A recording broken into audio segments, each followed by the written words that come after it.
So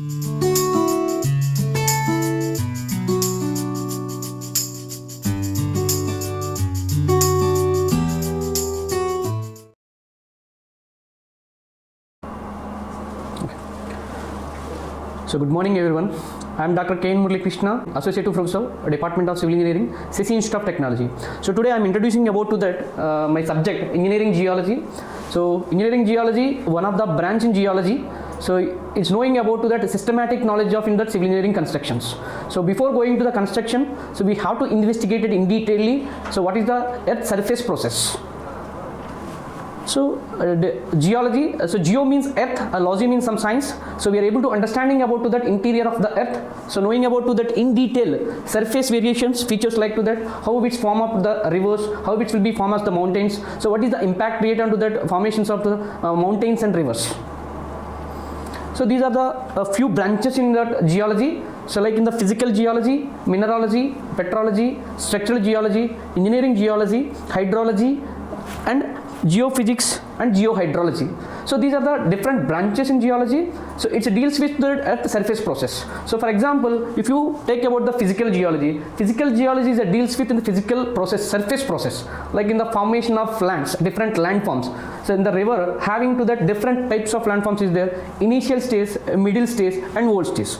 And different types of landforms it will be developed based on the river action. In the initial stage, we are able to see waterfalls, alluvial plains, so different types of potholes also is occurring also. So like we call it as to that erosional features and depositional features. In the middle stage of the river, we are able to see as to that lakes or point bars.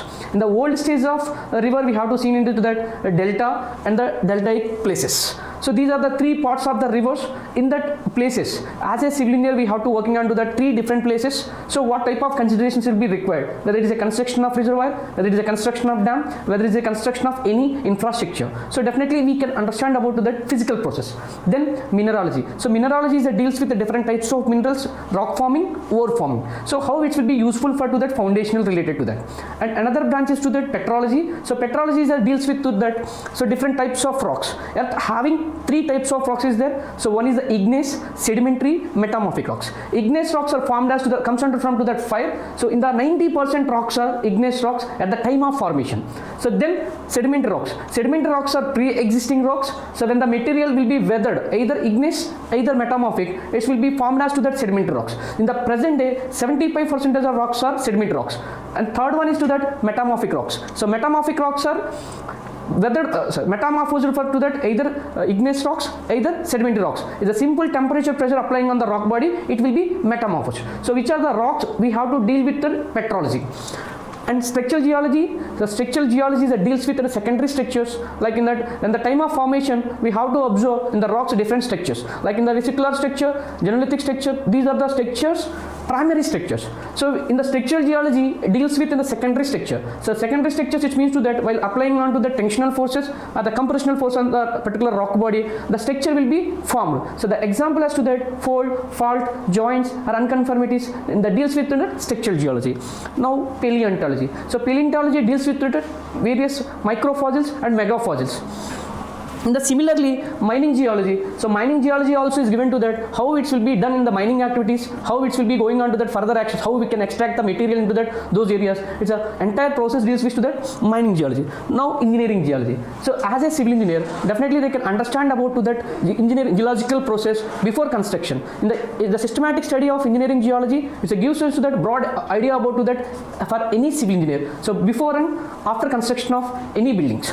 And finally, geophysics. So geophysics is to that understanding about to that non-destructive methods, like using understanding about to that subsurface of rock formations. So for example, if you've seen as to that surface area, we're able to visible to only in the surface, but we didn't get to that knowledge about to that subsurface. So what type of subsurface will be there? Without any destruction of surface area, we can get to that lithological formations by using of geophysical methods. Example, resistivity method or seismic method. So those are the examples we can understanding about to that subsurface lithology. And last one, geohydrology. So geohydrology, it means to that understanding of surface geological process, surface water process. So how we can get the water, then how we can utilizing about that particular water in the various purpose, they can understanding about to the geohydrology. So these are the major branches of geology. So Now, one of the branch in mineralogy. So, what is the mineral? So, mineral is a naturally occurrence. It's a homogeneous and definite atomic structure and definite chemical composition is there. So, if you observe, this is the mineral quartz.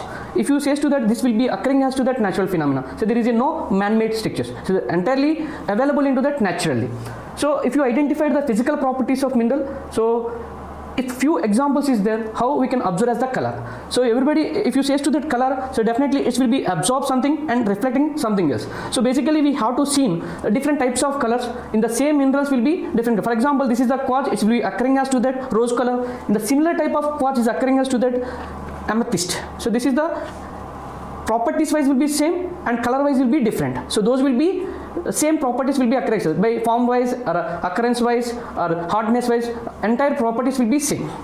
Luster, it means to that when the mineral will be rotated as to that reflected light, how it will be appears. So basically two types of lusters is there. One is the metallic, another one is non-metallic. So metallic, it means to that when the mineral having the metallic composition. For example, graphite, like in the pyrite, like in the hematite. So those are the lusters is to that metallic nature. It's a metallic nature, it means shining of material in the edges. So another one is to that non-metallic. So non-metallic, it means to that like crystalline structure. So this type of luster is a vitreous luster. So vitreous, it means to that broken glass structure and silky luster and also pearly luster. So these are the examples for to that non-metallic luster. So luster, it means to that when you observe the mineral in the reflectant lines, how it will be visible, either metallic, either non-metallic. Streak, it means to that when you rub the material in the diagonal in the streak plate, what type of powder is given to that is the streak. So different minerals showing to the different types of streak colors. So the peculiar identification of hematite, its a streak color will be cherry red. So most of the silica minerals showing to that with white color powder. So different minerals showing us to that some peculiar properties will be there. That is the hematite is given to that cherry red. So hardness, it means to that if you rubbing off to that known hardness minerals to unknown hardness minerals. So in the hardness scale 10 minerals will be there. One is the talc, gypsum, calcite, apatite, fluorite, quartz, topaz, corundum, diamond. So these are the 10 hardness minerals in the universally. So these are the known hardness minerals. If you observe in the field unknown minerals by rubbing off each other, so we can identify to that how much hardness is their particular mineral. So generally we can identify to that known hardness. So generally we can identify to that manually also. Our nail hardness is the 2.5. Which are the minerals having least hardness, we can get to that our nail. At the same time we can use as to that knife, that is the equivalent to iron material. That particular hardness is to that 6. So usually we can use to that glass is a equal hardness is to that quartz. So while in the field we are able to observe to that hardness of the mineral by using us to that nail, by using us to that knife, by using us to that glass. So cleavage, it means to that while observation of mineral, so if you having us to that perfect plane. So if the mineral having the perfect plane is to that, so that is the cleavage is present. So generally, so different minerals having us to the different types of cleavage. If you observe the mica, so mica is to that one set of cleavage is there. So if you observe, so these layers will be concentrated from to that layer by layer. So mica is the one set of cleavage and feldspar also having two sets of cleavage. If you break the mineral, is a break as to the two different sets of cleavages will be there. And similarly fluorite also is there in the 4 sets of cleavage. So cleavage, it means to that when the mineral having perfect plane is there, that is the cleavage is present. And finally fracture, it means to that how it will be break the mineral. So most of the ore forming minerals break will be irregularly. Why? Because of the mineral, so the positions will be irregular. So if you break the mineral, irregular shapes will be there. So in the same time, if the observer has to that non-metallic minerals, so the cleavage will be the perfect cleavage will be there. The fracture also based on to that cleavage position. So fracture, it means to that breakage of mineral is able to identify to that either rock forming mineral, either ore forming mineral. So it will be one of the property we are able to identify based on to that breakage of mineral. And form and habit. Form, it means to that how it will be shape will be there a particular mineral. So if you identify to that, this is the mineral having us to that kyanite. Kyanites is look like as to that bladed form. So these are the one of the peculiar property while we will be observing on to that physical properties of mineral. So form is to that one of the major property. So if you observe is to that this is the kyanite, we are able to see as to that different types of hardness. One will be 5, one will be 7. So if it's a form wise is the shape as to that bladed form. So this is the one of the peculiar property of to that kyanite mineral. At the similar time, if you observe as to that pyrite is the iron sulfate mineral. So that is the shape wise is to that, so granular shape will be visible. In the similarly, one of the mineral is the bauxite. Bauxite is also is to that metallic mineral. So in the ore of aluminum, so then some type of botryoidal forms will be observed based on to that form. So form will be one of the peculiar properties of mineral, while will be identification of physical properties. In the similarly, if you observe as to that asbestos also we can observe as to that like silky nature. So thank you.